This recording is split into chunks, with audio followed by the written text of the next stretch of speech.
മരണം വരുമൊരു നാൾ ഓർക്കുക മർത്യ നീ, കൂടെ പോരും നിൻ ജീവിത ചെയ്തികളും, സൽകൃത്യങ്ങൾ ചെയ്യുക നീ അലസത കൂടാതെ. ആരെങ്കിലും ആ പാട്ടൊന്ന് മാറ്റ്.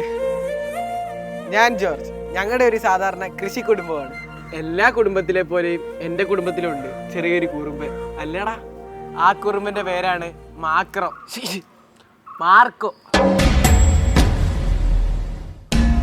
ചേട്ടാ, ഇവിടെ ഒരു ചിക്കൻ. യു, ഇതാരും മാർക്കോയോ?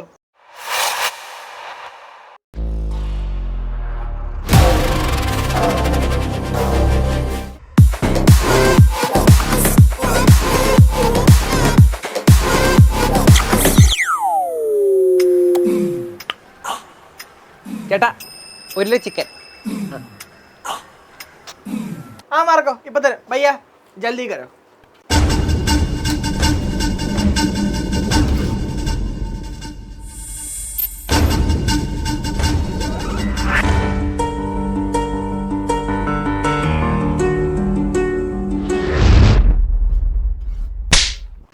ഇവനെ കോഴി മേടിക്കാൻ വിടലെന്ന് ഞാൻ ഇവരുടെ അമ്മയുടെ എപ്പോഴും പറയുന്നേ. ഓരോരോ മാരണങ്ങൾ. വീട്, കാവ്, കുളം, ഇതൊക്കെയായിരുന്നു അവന്റെ ലോകം. അവനൊരു തികഞ്ഞ പട്ടി സ്നേഹിയാ. ലോക നായ സംരക്ഷണ ദിനത്തോടനുബന്ധിച്ച് ലോക നായ സംരക്ഷണ സമിതി നടത്തുന്ന ഈ ക്യാമ്പ് ഉദ്ഘാടനം ചെയ്യാനായിട്ട് നമ്മുടെ സമിതിയുടെ പ്രസിഡന്റായിട്ടുള്ള മാർക്കോ അവറുകളെ ക്ഷണിച്ചുകൊള്ളുന്നു.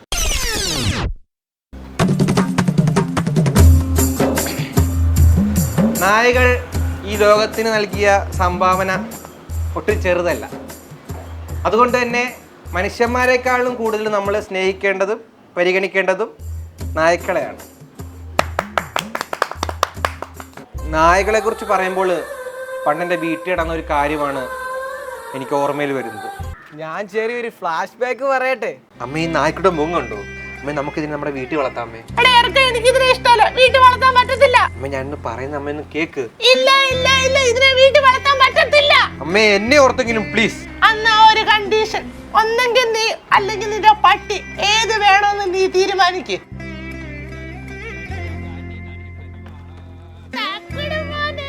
നീ വേണോ പട്ടി വേണോ?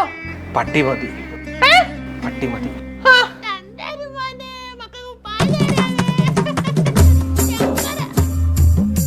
ഇത്രയും പറഞ്ഞുകൊണ്ട് ഞാൻ എൻ്റെ വാക്കുകൾ ചുരുക്കുന്നു. നന്ദി, നമസ്കാരം. അല്ല മാർക്കോ, കാലിൽ എന്തോ ഒരു കെട്ട്. അത് ഇന്നലെ റോഡിൽ പോയപ്പോൾ ഒരു നായിൻ്റെ മോൻ പട്ടി ഉണ്ടല്ലോ, ബൈക്കിന് കുറുക്കി ആടിയതാണ്. ബൈക്കിൽ മറിഞ്ഞ് വീണ് ഞാനും മറിഞ്ഞ് വീണ് കാല് ഒടിഞ്ഞ് ബൈക്കിൻ്റെ ടയറും പോയി. നായിൻ്റെ മക്കൾ. സ്നേഹം കൊണ്ട് മാത്രം ജീവിച്ച് ഞങ്ങളുടെ കുടുംബത്തിലേക്ക് ഞങ്ങൾ പോലും ക്ഷണിക്കാതെ കുറച്ച് അതിഥികൾ കടന്നു വന്നു. ചേട്ടാ, ആ മരം വെട്ടുന്നതിൻ്റെ കീഴിൽ നിന്ന് മാറി കേട്ടാ. ആ മരം വെട്ടുന്ന മെഷീനെ താഴെ വീണ് ഞാൻ കയ്യോ കാലമൊക്കെ പോവും. അങ്ങനെ അനുഭവം ഉള്ളത്, അതുകൊണ്ട് പറഞ്ഞേ. മാറിക്കോട്ട്. എന്നെ പിടിക്കണ്ട, എന്നെ പിടിക്കണ്ട. ഞാൻ ഫ്രണ്ട്സ് ഇല്ലവറാണ്. ഞാൻ ഫ്രണ്ട് ഇരിക്കും. ഞാൻ ഫ്രണ്ട്സ് ഇല്ലവറാണ്. Okay okay. Seat belt. എന്തിനാ ചേട്ടാ ഇതൊക്കെ? ഈ തട്ടിക്കൊണ്ടു പോക്കലൊക്കെ എന്തിനാ ചേട്ടാ? എന്തോ കാര്യമാണ്. ആകെ നമുക്കുള്ള ചെറിയൊരു ജീവിതം, ആ ഒരു ജീവിതം എന്തിനായിട്ട് ഇങ്ങനെ നശിപ്പിക്കുന്നത്? നല്ല നല്ല പ്രവൃത്തികൾ ചെയ്തുണ്ടാക്കുന്ന പൈസ മാത്രമേ നിലനിൽക്കത്തുള്ളൂ. അല്ല, ഉണ്ടാക്കുന്ന പൈസ മൊത്തം പോകും. ചേട്ടൻ്റെ പേരെന്തായിരുന്നു? റസൽ പി ഗ്യാസൂറ്റി. റസലേട്ടൻ പോകുന്നിട്ടെല്ലാം ഗ്യാസൂറ്റി കൊണ്ടുപോകും. അത് പിന്നെ ഗ്യാസ് ട്രബിളിൻ്റെ പ്രോബ്ലം ഉണ്ട്. താഴോട്ട് ഗ്യാസ് പോയി കഴിഞ്ഞാൽ ഇത് അഡ്ജസ്റ്റ് ആയിക്കോളും. ചെറിയൊരു ലൈഫ്, ഒരു പെണ്ണൊക്കെ കെട്ടി ഒരു പിള്ളേരൊക്കെ ആകുമ്പോൾ നിങ്ങളങ്ങ് മാറും. അങ്ങനെ രസമായിരിക്കും. എന്തുകൊണ്ട് അങ്ങനെ ചിന്തിച്ചുകൂടാ?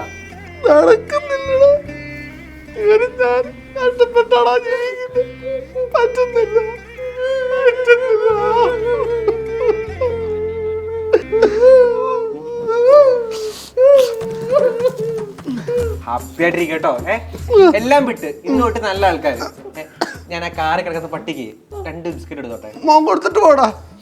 കോട്ടെ മോനെ, വീട്ടിൽ ഗ്യാസും കൂടെ കൊണ്ടോടാ, അമ്മയ്ക്ക് കൊടുക്കാം. ശരി, താങ്ക് യു. നടക്കുറ്റിയാ പേരെന്തായിരുന്നു? റസൽ പി ഗ്യാസുറ്റി. അമ്മയോട് പറയുകയും കേട്ടോ, എന്നെ അന്വേഷിക്കണം. അവൻ 1 രൂപ പോലും അനാവശ്യമായി ചെലവാക്കി കളയാറില്ലായിരുന്നു. എല്ലാം കുടുംബത്തിന് വേണ്ടി മാറ്റിവെക്കുകയായിരുന്നു. ചേട്ടാ ഒരു കാറ് വേണമായിരുന്നു. മോനെ ഡിഫൻഡർ എടുക്കണ്ടേ? ഡിഫൻഡർ ഒന്നും വേണ്ട, നമ്മുടെ ഫാമിലിക്ക് പറ്റിയ റേറ്റ് കുറഞ്ഞ നല്ല മൈലേജ് കിട്ടുന്ന ഒരു കാർ മതി. ഒരു സി ക്ലാസ് ആയാലോ? അതൊന്നും വേണ്ട. ഇവിടെ മാരുതി ഉണ്ടോ? മോനെ 800. മോനെ അത് നിർത്തിയോ? ടാറ്റ നാനോ ഉണ്ടോ? ഉണ്ട്, ഒരെണ്ണം ഉണ്ട്. അത് മതി, അത് എടുത്തോളെ. ബൈക്കിന് എന്നെക്കാളും മൈലേജ് കിട്ടും. ബൈക്കിനുണ്ടോ?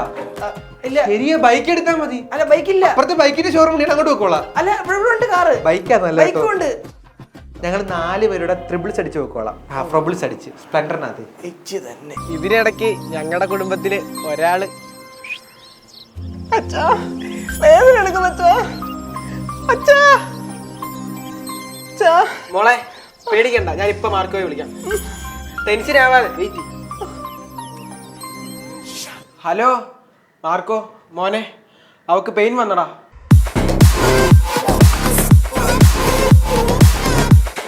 ഇവിടുന്ന് ആരും പുറത്തോട്ട് പോകുന്നില്ല.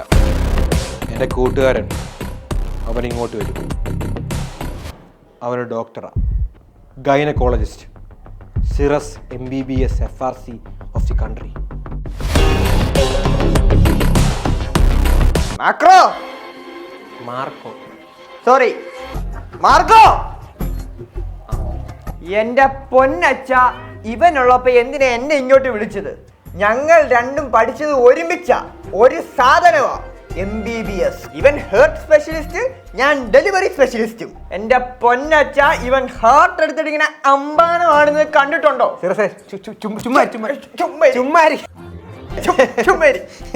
ഇന്ന് കൊണയടിക്കാതെ ആരെയും എന്റെ ഒരു പ്രസവം എടുക്കടാ. ഓക്കേ.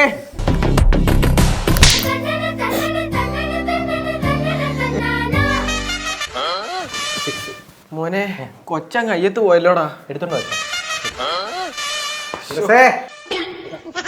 കട്ട് ചെയ്തിട്ടുണ്ടോ കേട്ടോ. കെട്ടിപ്പിടുത്തൊക്കെ അവിടെ നിൽക്കട്ടെ. എന്തോ കൊണ്ടുവരുന്നു മുള്ളോ? ചെമ്പ് ഞാൻ പാളിസാക്കി വീഡിയോട്ടൊക്കെ. നീ ഇപ്പൊ പോ മോനെ. ഓ അതൊക്കെ അങ്ങ് വിട്. പൈസ തന്നിട്ടേ പോതുള്ളൂ. ഗൂഗിൾ പേ ചെയ്യാം. വേണ്ട, പണ്ട് വിക്ടോറിയ കോളേജ് ഉണ്ടാക്കിയതൊക്കെ അങ്ങ് വിട്. പൈസ എട്. പണ്ട് നീ ചായയും കടിയും മേടിച്ചതിന്റെ ഒക്കെ കണക്ക് എഴുതി വെച്ചിട്ടുണ്ട്. അതുകൂടെ ചേർത്ത് മേടിച്ചോണ്ട് ഞാൻ ഇത് പോത്തുള്ളൂ. ഇല്ലേ തിരിച്ച് അകത്ത് കയറ്റി വിടും ഇതിനെ. പൈസ വീട്ടിൽ കൊണ്ട് തരാം. വേണ്ട, തന്നാ മതി. പൈസ ഇരിപ്പുണ്ടോ? കൊടുത്തു വിട് കാലിനെ. കൊടു. എന്റെ പൊന്നു മോനെ, റോഡിൽ കിടന്നൊരു 10 രൂപ കൊണ്ടുപോയിട്ടാ ഞാൻ ഒരു കാലിച്ചായ മേടിച്ചു കുടിച്ചത്. എന്റെ അടുത്തത് എന്ത് എല്ലാം കഴിഞ്ഞ് സന്തോഷത്തോടെ ഇരുന്നപ്പോഴായിരുന്നു അത് വന്നത്. ഇപ്പോൾ കിട്ടിയ വാർത്ത, ചൈനയിൽ നിന്ന് വന്ന UMP വൈറസ് ബാധിച്ച് ഒരു കുടുംബത്തിലെ ഒരു ചെറുപ്പക്കാരനൊഴിച്ച് ബാക്കി എല്ലാവരും മരണപ്പെട്ടു. ഞങ്ങളുടെ കുടുംബത്തിലെ എല്ലാരെയും അതില്ലാതാക്കി. പക്ഷേ ഞങ്ങൾക്ക് വേണ്ടി ദൈവം അവനെ മാത്രം ബാക്കി വെച്ചു, മാർക്കോയെ.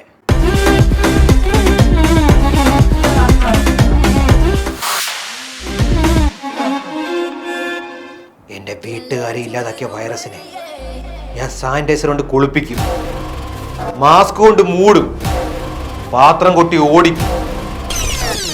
ഇങ്ങനൊന്നും ചെയ്യാൻ എന്നെ കൊണ്ട് പറ്റത്തില്ല. എതിരെ നിൽക്കുന്നവരുടെ മനസ്സൊന്നും അറിയാൻ കഴിഞ്ഞു കഴിഞ്ഞാൽ എല്ലാവരും പാവങ്ങളാ. എന്നെ കൊണ്ട് വയ്യ. Thanks for watching.